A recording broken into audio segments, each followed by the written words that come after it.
The very first Mega Man game, released in 1987 back on the NES, is a weird game to talk about without any context. The Mega Man series as a whole is prime for discussion, with so many games that follow basically the same formula, with relatively small differences between each one. This makes it pretty easy to compare them against one another, but maybe a bit difficult to analyze each one on its own. The series also has let's say a wide range of quality, which certainly leads to its own talking points among fans.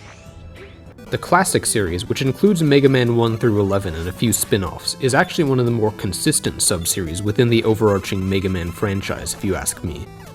I don't think there are any massive flops, but at the same time, none of them have a seat at the table of my absolute favorite games of all time. That being said, I find it to be the single most interesting sub-series to talk about, spanning 12 games in 31 years so far, with relatively minimal changes compared to other platforming series. And as I'm sure you can imagine, opinions on these games are hugely divided.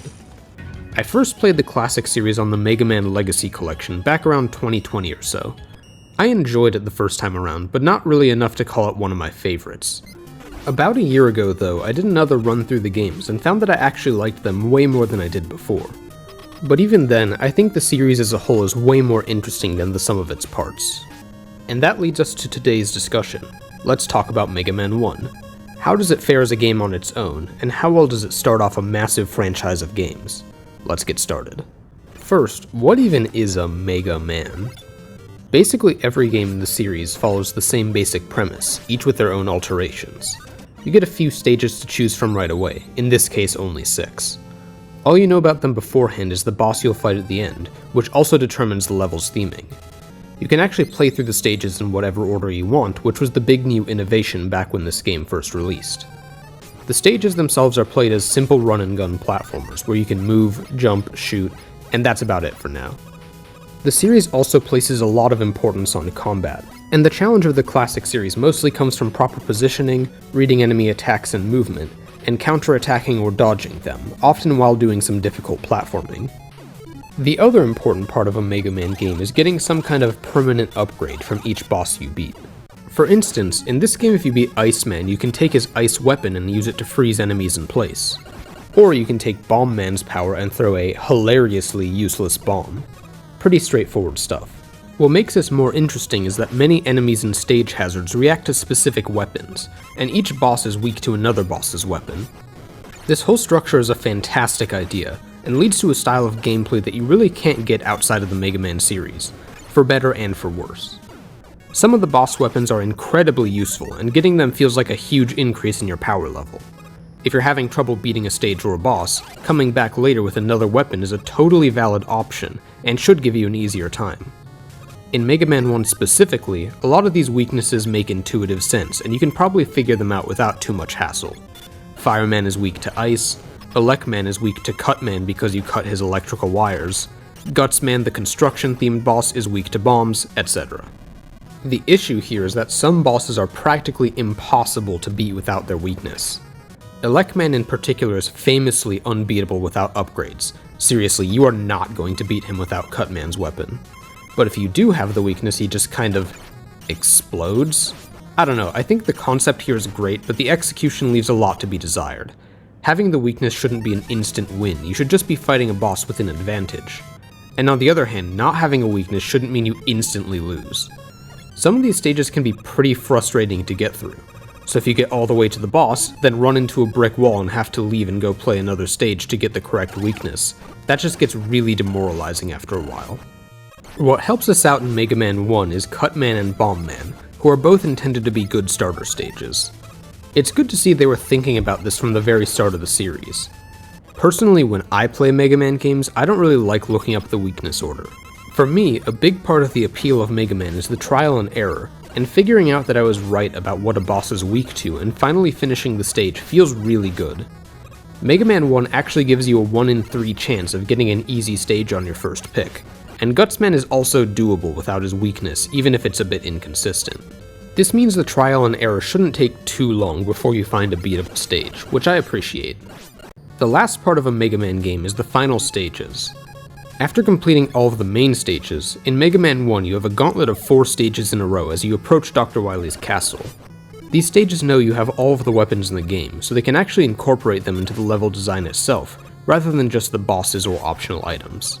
How well they do that is up to the specific game, but I think Mega Man 1 does it well in some ways, but falls down pretty hard in other ways. So yeah, this whole formula is one of the main things the Mega Man series has going for it, and that does apply to this game despite its issues. But what about Mega Man 1's level design itself? Let's take a quick look through every level in the game in the order I played them. First up is Cutman.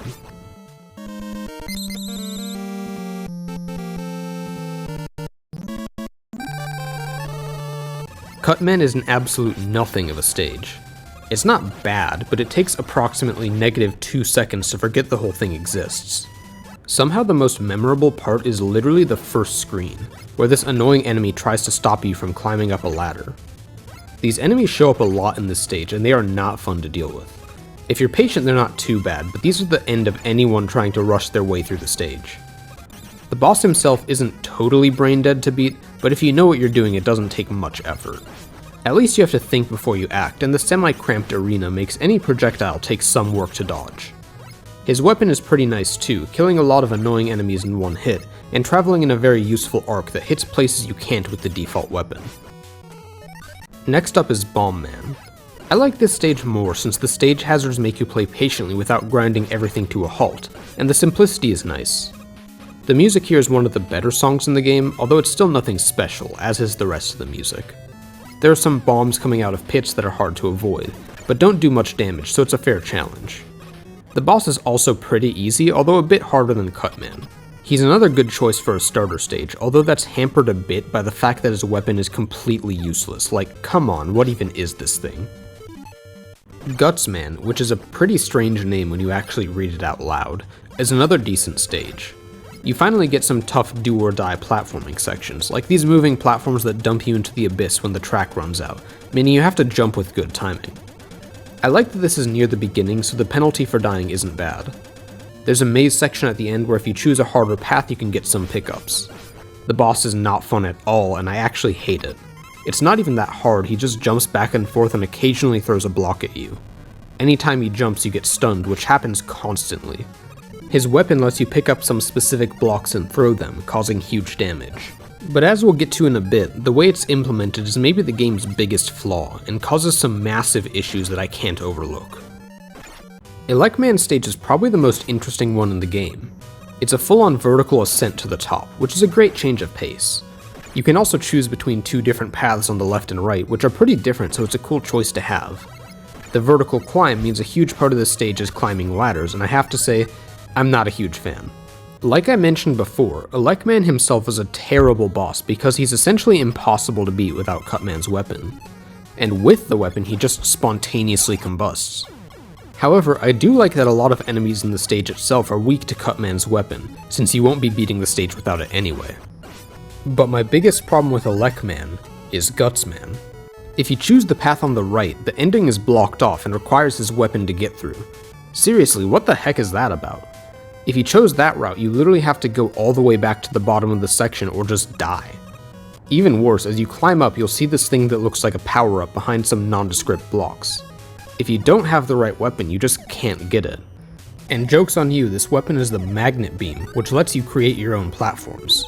Not only is this a really useful ability, but it's also 100% required to beat the game. In the Wily stages, there's a room that's completely impassable without it. But how would you even guess that this random thing back in an older stage is the only thing that lets you pass it? This is easily the worst part of the entire game. Luckily, it's easy to get around on replay, but I absolutely despise beginner's traps like this, and I remember how horrible of an experience my first time around missing that item was. I almost quit out on the series entirely because of it. Well, that last one certainly sucked. Now for Iceman stage, I'm just going to read the notes I took while playing through the stage word for word.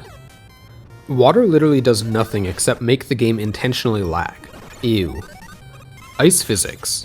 Disappearing blocks. A section where you jump over long bottomless pits on randomly moving platform enemies that shoot at you. Iceman dies in 3 hits, but his attacks keep moving after he dies so you can still lose. Yeah, that about sums it up. Lastly, Fireman probably has the best main stage in the game. It's challenging but not too annoying, and clearly had some thought put into the level design, as there isn't much copy-pasted content and there are some pretty cool obstacles here. Iceman's weapon is pretty useful, letting you freeze these fire pillars in place. Oh right, but the boss is pretty terrible, he just shoots at you repeatedly while you shoot at him repeatedly. If you don't have Iceman's weapon, you have a 20% chance of getting lucky and winning. If you do have the weapon, you have a 100% chance of winning as long as you're at full health, but you're also guaranteed to take a ton of damage, one of my least favorite kinds of bosses to play against. Alright, now onto the Wily stages. Wily 1 is a pretty terrible stage, since the floating platform enemies from Iceman are back, the magnet beam is required here, and I already said why I hate that, and also one of the worst bosses ever made shows up, the Yellow Devil. I mean, just look at this, does this look like fun? I don't feel any shame at all for using the pause trick, where you shoot the elect beam and repeatedly pause the game, which resets the hitbox over and over again. Clearly not intentional, but whatever, I don't want to subject myself to it anyway. Now Wily 2 is copy and paste land. The same section is repeated like 3 times. I actually don't hate it though. This level starts the trend of the final stages having a boss rush full of the game's main bosses, but I actually like it here how they're woven into the level itself, rather than clumped all in one room like most games in the series do. The last boss is also kind of cool, being a clone of Mega Man that reacts to your actions. Now Wily 3 is an actual train wreck. There's maybe 2 seconds total of level design here, with one room copy-pasted like 4 times and literally nothing else to do. Then there's this straight line you walk on for like 30 seconds while nothing happens. Then we have another absolute dumpster fire of a boss fight, right below the Yellow Devil. I honestly have no clue what the designers were thinking with this one. They literally didn't even try with this level, I just have to assume this game got rushed out the door and the level suffered for it. And then the final stage, Wily 4, is probably the hardest level in the game, unless you count the Yellow Devil without the pause trick. Again, there's barely any level design at all, and when there is, it's like one single platform moving over spikes with 2 pinpoint accuracy jumps on and off of it. Then you get another boss rush with the 4 remaining bosses directly into fighting Dr. Wily. You don't get any health pickups or anything between these bosses, so it's a pretty brutal sequence. I don't mind the final boss though. It's definitely not interesting, but it's a tense yet fair encounter, and if you have enough lives you can probably beat it after a few tries. Weapons definitely help out too, since Fireman's weapon does a good amount of damage to the first phase, and the Elect Beam and Cutman's weapon are both good choices for the second phase. A decent way to end off the game. So that's Mega Man 1. The level design overall is not that great, with a few good levels and some that are pretty terrible. Honestly, most of the bosses aren't really all that fun either, with a few that are just terribly designed, and the rest being pretty uninteresting. I think another reason I don't have much fun with these stages though is the controls. Most platforms feel like you're on ice, with both startup time and a slide at the end of your basic walk. This just makes the whole game feel sluggish, which for an action platformer is not something you want to see. This kind of game benefits so much from tighter controls, since as I said before, the game is about proper positioning of your attacks alongside some tough platforming. Also, if the floor disappears beneath your feet, you just plummet to your death, which is notable since it actually happens pretty often, in particular while using the magnet beam. It's made even worse by the fact that when you get hit, you don't get any temporary immunity to instant kill hazards like spikes. It doesn't sound that bad, but man is it a horrible experience in some of the later stages when this happens. This was a platformer from 1987, so I wasn't expecting too much, but 40 or so years later, it's definitely showing its age. Thankfully, stages do have somewhat generous checkpoints, even if it's pretty unclear when they show up. Most stages are pretty short as well, and this means I can't call Mega Man 1 a bad game. Honestly, if you know what you're doing, it's only like an hour and a half to beat it, so even if the game can get a bit frustrating at times, those parts don't drag on. But that is only if you know what you're doing. This game is full of beginner's traps, stuff that isn't bad once you know what to do, but is a huge pain the first time around. It gets a bit better on replay because moments like missing the magnet beam can be avoided with prior knowledge. Only a bit though, and I'm never really itching to play this game except as part of a classic series marathon. Having played other NES games though, this is most definitely not the worst start to a series I've seen. For a game from 1987, it's really not that bad. And hey, I do think there are some glimpses of good design here. The whole Mega Man structure was incredibly novel at the time. Each stage has fantastic enemy variety, making each one feel surprisingly fresh. Having a varied arsenal of weapons you unlock over time, many of which are pretty useful, is a great way to feel some progress between stages. It really is a series like no other, and this game started that. Some of the issues I talked about would go on to be consistent issues with the Mega Man series, but most of it would be fixed in later games. Because of that, it's hard to recommend this game to Mega Man newcomers, but at the same time, I think it's still a good place to start. You'll appreciate the other games so much more for what they add and improve. I think this is definitely the worst game in the classic series, but hey, if the worst the series gets is like a 6.5 out of 10, that means we have a pretty good series on our hands. Let's see where it goes from here when next time we talk about Mega Man 2, considered one of the best NES games by many. Oh, I forgot to talk about the story. Yep, there it is. Let me know what you think of Mega Man 1. Is it your favorite game of all time? I mean, it probably isn't, but I'd love to hear if it is.